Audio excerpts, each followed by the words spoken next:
Quand j'avais 25 ans, j'ai économisé mes premiers 100 000 dollars alors que je gagnais moins que le revenu médian. Je nettoyais des bureaux la nuit. Voici 20 habitudes précises qui m'ont aidé à réussir. Y compris certaines qui sont allées trop loin et que je regrette maintenant. Mais ça a marché. Et écoute, je ne vais pas te dire de te priver de bon café ou de Netflix ou quoi que ce soit de ce genre. En fait, on va commencer par certaines qui étaient très extrêmes, même si elles étaient très efficaces, et ensuite on passera à des méthodes plus calmes, plus douces. À la fin, je dois juste attendre pour ça. Avant que tout cela fonctionne, je devais le faire. Je pense que c'est la raison pour laquelle j'ai pu 24 ans, et c'est que j'avais un objectif parfaitement clair. J'ai eu la chance de lire quelques livres très tôt. Et j'ai découvert que si vous aviez un taux d'épargne de 75%, vous pouviez prendre votre retraite en 7 ans. C'est ce qui s'est passé. N'aimant pas mon travail, j'ai quitté le lycée sans beaucoup d'autres compétences. Je ne voyais pas d'autre voie que cette frugalité extrême pour reprendre le contrôle de ma vie et vivre selon mes propres termes. J'ai donc réussi à m'y tenir. Donc si vous débutez et que vous voulez prendre le contrôle de vos finances, sachez-le. En épargnant 75% de vos revenus, la retraite était possible en 7 ans contre 66 ans avec seulement 5% d'épargne. Et donc, avoir cela comme un objectif clair à atteindre a vraiment permis de rendre le reste possible. Maintenant, je vais vous le dire tout de suite, cela n'arrivera probablement pas. Sans objectif clair ni raison forte, que faire ? Par exemple, nous voulions avoir des enfants qui puissent mettre le désordre dans notre maison, et je voulais m'assurer d'être à la maison avec ces enfants. Et c'est pourquoi nous avons fixé et poursuivi ce niveau extrême de frugalité, et nous nous y sommes tenus aussi longtemps. Très bien. Parlons de quelques habitudes extrêmes pour commencer. Nous allions au restaurant 2 ou 3 fois par an. Oui, c'est extrême, mais avec peu de revenus, cela nous a permis d'économiser des milliers d'euros par an comparé à nos amis. Quand on dépense entre 50 et 100 dollars par semaine pour aller manger dehors, ce n'est même pas comme si on sortait tant que ça. Ça finit vraiment par faire beaucoup. Et donc pendant littéralement 2 à 3 ans d'affilée, nous ne sommes presque jamais sortis manger au restaurant. Ça n'est tout simplement pas arrivé. Et ça a marché. La crise du poulet maintenant. Côté nourriture, nous mangions surtout du poulet, du riz, des haricots et parfois des nouilles pendant des années. En fait, c'est devenu tellement grave que je ne mange plus vraiment de poulet. J'en mange 1 ou 2 fois par mois, mais je n'aime plus vraiment les blancs de poulet car j'en ai trop mangé. Eh bien, ça a duré un moment, en fait, probablement 5 à 7 ans d'affilée, chaque jour, 2 repas par jour. Je mangeais des blancs de poulet car c'était la protéine la moins chère que je pouvais me permettre. Comme le type de glucides le moins cher que je pouvais trouver, des pommes de terre, du riz, des trucs comme ça. Même si cela nous a fait économiser des milliers de dollars, je n'aime plus le poulet. J'ai peut-être un peu trop abusé de ça. Et en parlant d'aller trop loin, on a dépensé environ 2000 dollars pour notre mariage. Ma femme a dépensé 2000 dollars pour le mariage. J'ai mis toutes mes économies hors que dans notre première location, ce que je regrette un peu. Et je pense qu'on va organiser une sorte de fête pour notre 10e anniversaire bientôt. Ma femme a acheté sa robe dans un magasin d'occasion. C'est très correct. On n'a pas pris de photographe. Il n'y a pas vraiment eu de réception, juste un repas partagé, et on a un peu évité ça. Tout semblait fait au plus économique, si bien qu'on n'a pas beaucoup de photos de ce jour-là. On n'a pas eu beaucoup d'expériences qui vont avec un mariage. Et avec le recul, je pense qu'on est allé un peu trop loin. On aurait pu faire plus de choses pour pas trop cher. C'est juste qu'on était tellement extrême que c'était peut-être un peu trop. Beaucoup, je pense, font l'inverse et dépensent parfois 10 000, 20 000 euros ou plus pour leur mariage. Et ils commencent leur vie ensemble en détruisant leurs finances. Nous, on a commencé en achetant un bien à louer, ce qui nous a vraiment aidés. Donc on a juste fait ça au lieu d'un mariage. D'ailleurs, on a formité et on n'a même pas vraiment eu de lune de miel. C'était un cadeau de mon père, comme une nuit d'hôtel quelque part. Notre lune de miel était sympa et a coûté environ 300 ou 400 dollars pour tout le week-end. On a passé un super moment. J'ai filmé ma première vidéo là-bas, c'était super. Pas besoin de dépenser pour s'amuser. Mais cela dit, maintenant, ça m'amène au point suivant, c'est qu'on a raté beaucoup d'expériences. Et j'aurais aimé qu'on dépense un peu plus d'argent et de temps pour voyager. Littéralement, quand on a réservé notre lune de miel, genre 1 an plus tard, parce que c'est à ce moment-là que j'ai eu le temps de le faire. On a juste cherché sur Google les endroits les moins chers où aller, et on est allé au Belize parce que c'était littéralement l'endroit le moins cher où on pouvait aller. Et c'est pour ça qu'on l'a choisi. Cela dit, le Belize était génial, c'était super. On a loué ces scooters plutôt qu'une voiture car c'était encore moins cher. On a trouvé des tacos à 50 centimes et on en a mangé beaucoup. À l'époque, quand tout visait à économiser. Avec le recul, on aurait pu faire plus de voyages.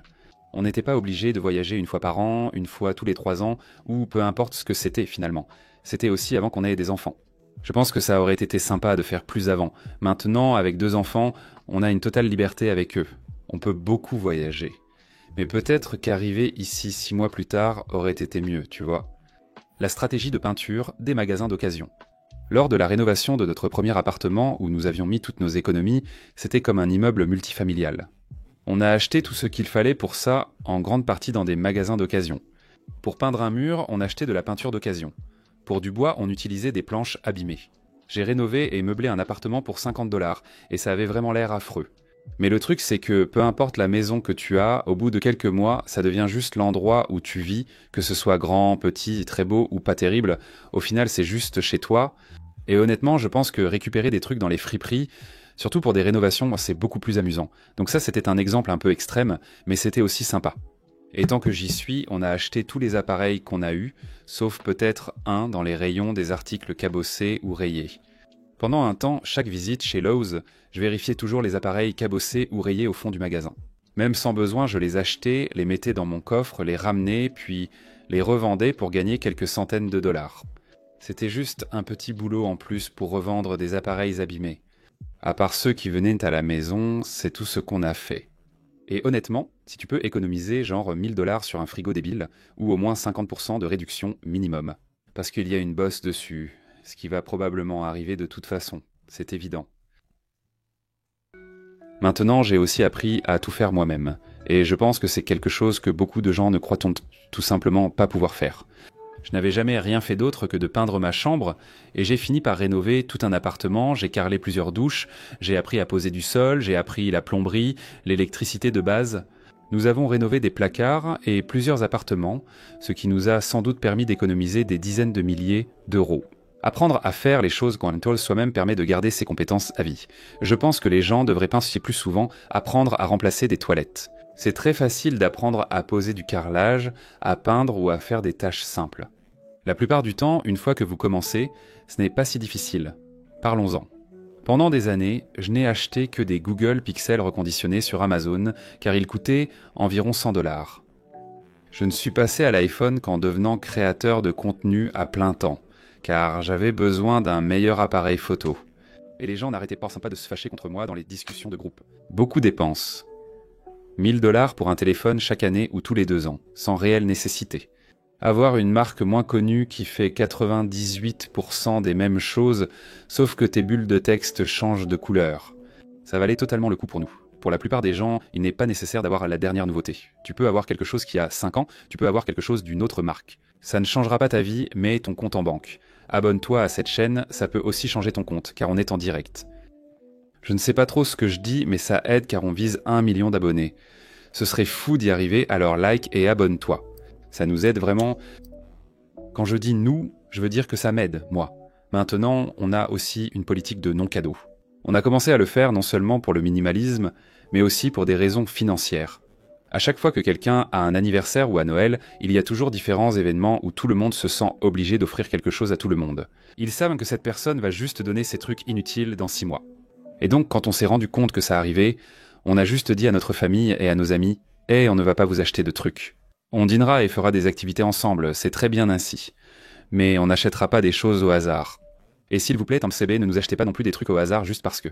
Donc, même si on fait encore des cadeaux de temps en temps, et pour les enfants et tout ça, on a un peu arrêté de faire ça entre nous et pour les adultes. Si on a besoin de quelque chose, on l'achète. Ou si on veut bénir quelqu'un, on peut simplement le faire. Tout au long de l'année, on n'a pas besoin d'attendre un anniversaire, mais on n'est pas obligé d'acheter des trucs chers ou juste des babioles au hasard pour n'importe qui.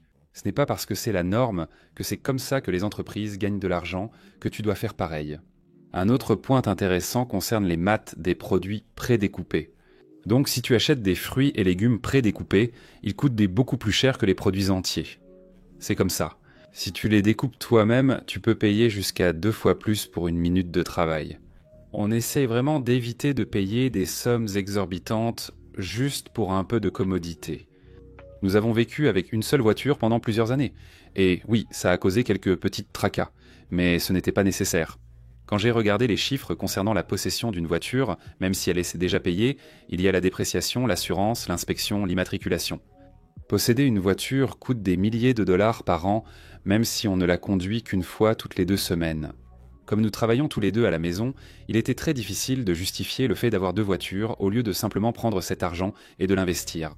Pendant des années, même si c'était moins pratique, nous n'avions qu'une voiture, jusqu'à avoir des enfants.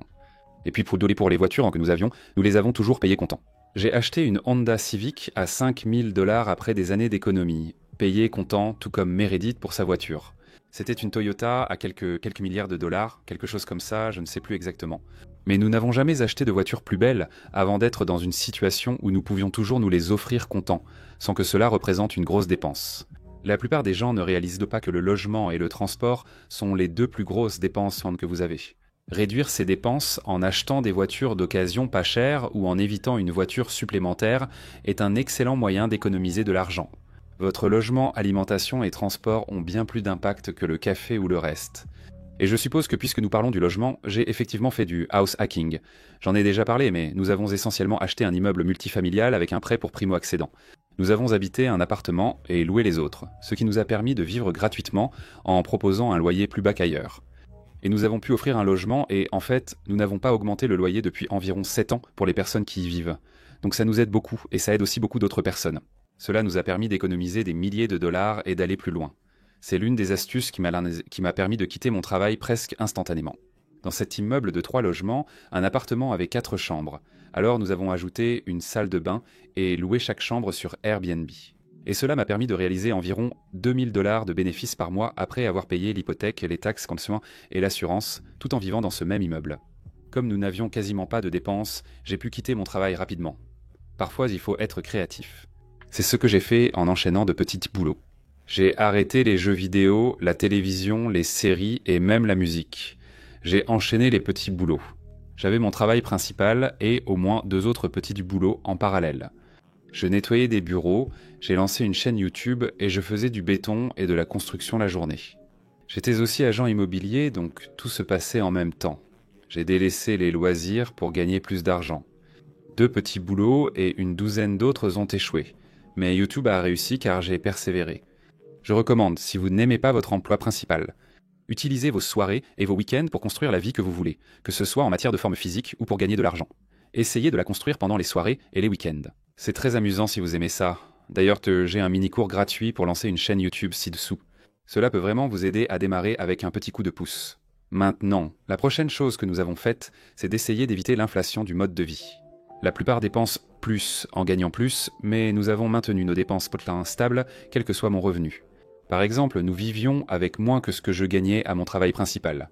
De plus, tous mes petits boulots rapportaient un peu que j'épargnais ou investissais. Et nous n'avons jamais changé notre mode de vie, peu importe combien d'argent nous avons commencé à gagner. Et c'est ça qui nous a vraiment distingués de la plupart des gens, qui... Tu as une augmentation, t'achètes maison, voiture, tu dépenses plus, donc au final tu n'as pas vraiment eu d'augmentation, juste plus de dépenses. Maintenant, le point suivant, c'est que ce n'est pas une fin en soi. Vivre de façon frugale ne devrait pas être quelque chose que tu fais toute ta vie, mais peu importe combien tu gagnes, tu peux prendre ta retraite en 7 ans si tu économises 75%. Je sais, je l'ai littéralement fait, et tu peux le faire encore plus vite si tu commences à créer des sources de revenus en dehors de ça.